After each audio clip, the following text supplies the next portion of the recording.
Albert Blithe was born on June 25, 1923, in Philadelphia, Pennsylvania. The world was still in the shadow of World War I, and the Great Depression loomed on the horizon. Many families in the city struggled to make ends meet, taking in laundry or working long hours at mills and factories. Growing up in a working-class neighborhood, Blithe was part of a community where every neighbor mattered, and people shared what they could. Life was far from easy, yet there was a collective sense of hope, belief that hard work, honesty, and perseverance could lead to a better life. His parents weren't wealthy, but they encouraged him to stay in school and to look out for his younger relatives, trying to instill decency and responsibility.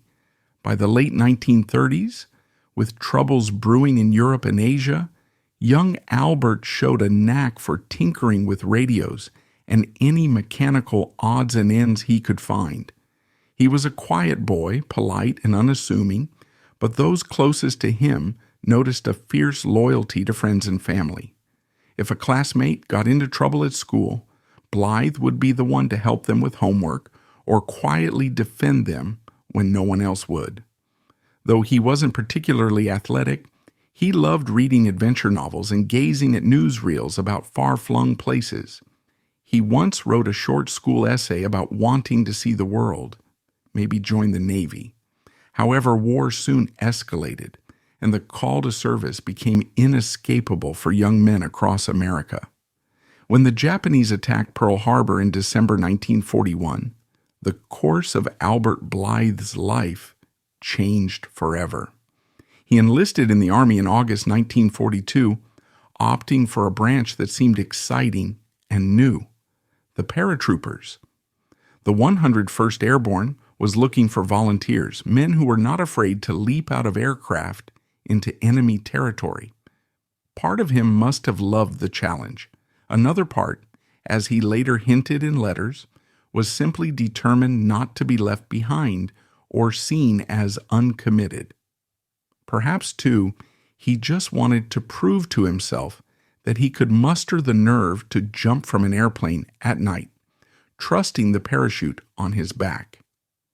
Whatever the motivation, he reported for training at Camp Toccoa in Georgia, where the discipline was relentless, push-ups, long marches, obstacle courses designed to push recruits far past their breaking points.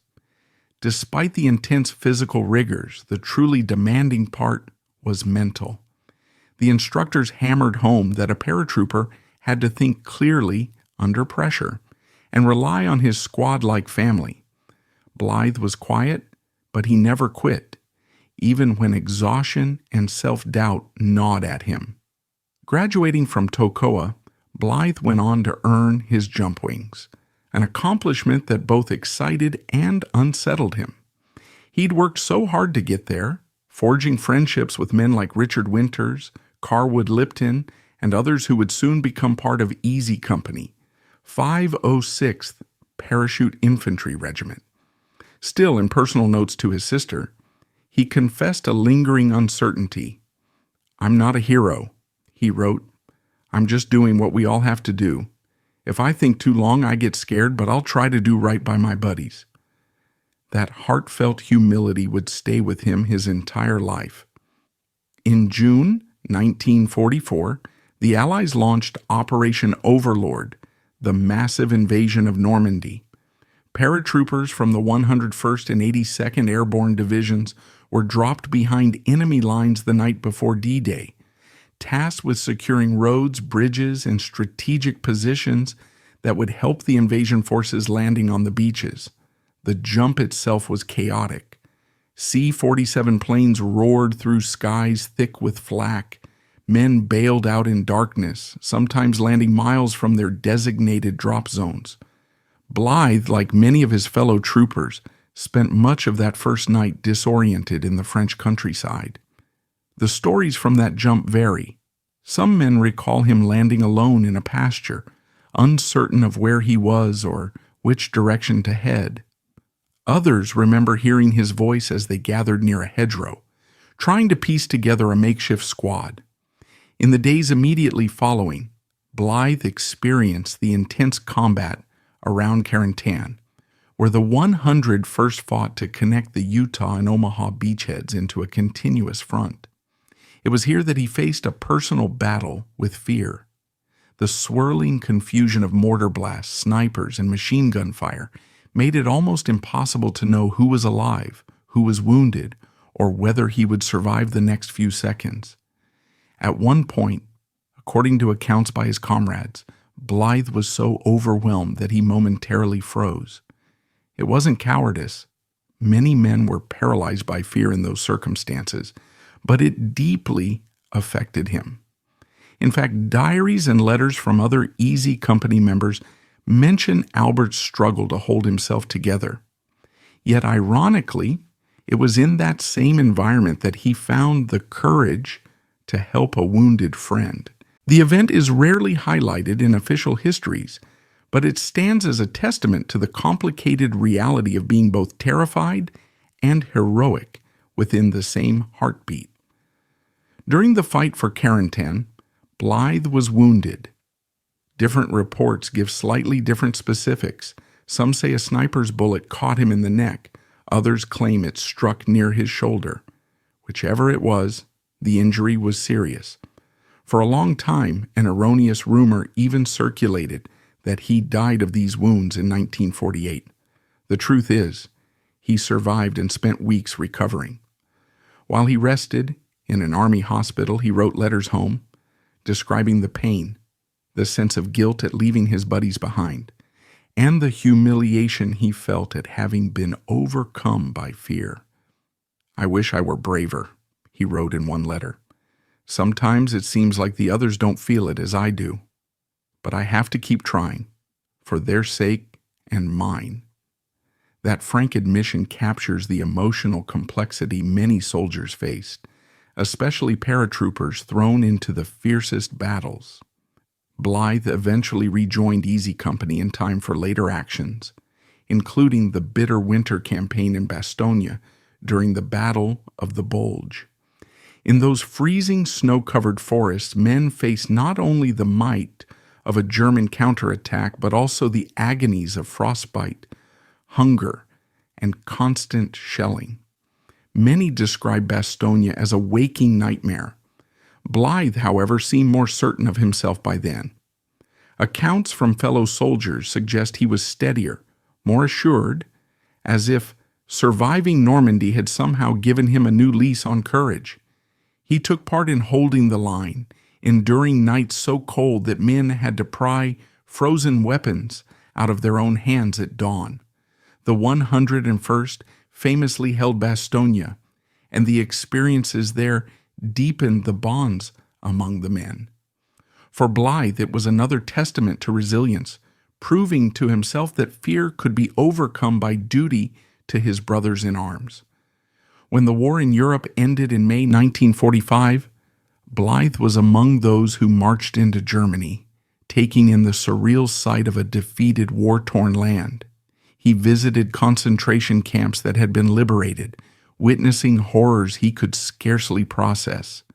Letters from that period show a quieter, more reflective Blithe. "You see things," he wrote, "that I'm not sure I'll ever understand or want to." The war had thrust him into situations unimaginable before 1942, and while relief came with victory, it also left a vast emotional toll. He saw how trauma lingered, how men who were cheerful on the surface sometimes stared at nothing for hours, lost in memories of the battlefield. Though Blithe rarely discussed it openly, those who knew him say he carried that heaviness for the rest of his life, evidence of the invisible scars that war leaves behind. After returning to the United States, like many veterans, Blithe struggled to readjust. He had tasted a sense of camaraderie and purpose overseas that was difficult to replicate in civilian life. He bounced between different jobs, unsure of his future. At one point, he considered using the GI Bill to get more education in radio electronics, yet he also felt a pull back to the service. In 1948, he re-enlisted in the Army, committing himself anew, Documents show him serving in various capacities, including postings in what would become the post-war occupation forces in West Germany. He didn't speak much about his experiences in Normandy or Bastogne, but he formed friendships with younger recruits, quietly guiding them. He understood the psyche of a soldier in ways that only those who have been in battle can. Several of those younger men later spoke of him as a gentle mentor. He'd calmly help them with their gear or talk them through the jitters of a night jump, drawing from lessons he'd learned in the black skies of France. Albert's personal life remained fairly private. Some believe he married, though details are scant. Military records from the era were often incomplete or lost. If he did share his life with a partner, it seems that relationship was marked by frequent separations due to his overseas duties. He wasn't known for writing lengthy letters, but he occasionally mentioned wanting a stable family life, something he felt he'd missed during the turbulent wartime years. He also wrestled with bouts of depression. A few soldiers who served with him recalled nights when he drank quietly, tears in his eyes, though he never spoke about the exact cause. War's emotional burdens can be unpredictable, lurking in the back of one's mind and surfacing when the clamor of daily life quiets down. One reason for confusion about Albert Blithe's later years stems from erroneous references in various post-war accounts. Some widely circulated stories claimed he died shortly after the war from complications of his Normandy wound. In reality, he continued his service and lived well beyond 1948. The actual date of his death was December 17, 1967, when he passed away in West Germany from complications believed to be related to a perforated ulcer. Whether the stress of war contributed to his health issues is a matter of speculation, but many who knew him believe that ongoing anxiety and the physical toll of multiple deployments wore him down. When we consider the consequences and significance of Blithe's life, it's easy to look at the larger tapestry of which he was a part, the 101st Airborne's vital role in pivotal operations from D-Day to the Battle of the Bulge. These men helped liberate occupied nations and ultimately shaped the post-war order in Europe. The success of those airborne missions paved the way for modern principles of rapid deployment and specialized forces that still influence today's militaries. Beyond that, men like Blithe gave a face to the everyday soldier, an individual whose quiet bravery and personal struggles contributed to the Allied victory. By preserving the memory of such men, we enrich our understanding of World War II as not just a clash of grand strategies, but a tapestry of individual human lives, each with hopes, fears, and families left behind. For modern audiences, Albert Blithe's experiences hold resonance for several reasons. First, they remind us that bravery isn't the absence of fear. Rather, it's the ability to act despite it. In an age where we often celebrate self-confidence or outward prowess, Blithe's humility and inward struggle resonate as deeply authentic. He didn't see himself as a hero, and in a way that humility makes him all the more relatable. That's all for today's video. Don't forget to leave a like, comment your thoughts, and subscribe so you'll always be in the loop. Thanks for watching.